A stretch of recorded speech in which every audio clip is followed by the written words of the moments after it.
آخیش اومدم آمستردام دیگه، اینجا امنیت شهر مطمئنم بالاست. هرچی داری رد کن بیاد ببینم. داداش اینجا چی کار میکنی مگه دیگه؟ نمیدونی بازی آژاکس، اومدم بازی رو ببینم. آجی من یکم پول دارم میخوام برم قمار کنم پول در بیارم، ولم کن. خب بیا با هم حک بازی کنیم، مگه منو بردی ازت دزدی نمیکنم. هر کی دروغ بگه بیا بده من. حک چیه؟ شنبه لیله. چرا یک شنبه نمیبیله؟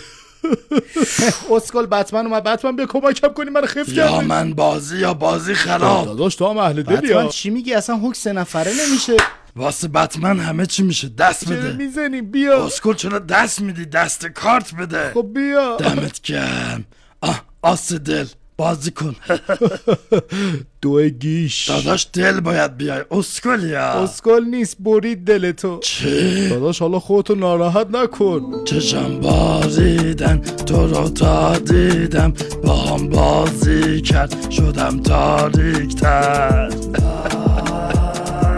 چیکار کردی با دلم وای، چیکار کردی با دلم وای، چیکار کردی با دلم وای. داداش این خیلی عقده‌ایه، من کلا یه دست ازش گرفتم و من عقده ایم کثافت آشغال. بابا این ممرز گلزار بود. 100 دفعه بهت گفتم اسم بابای منو نیار احمق.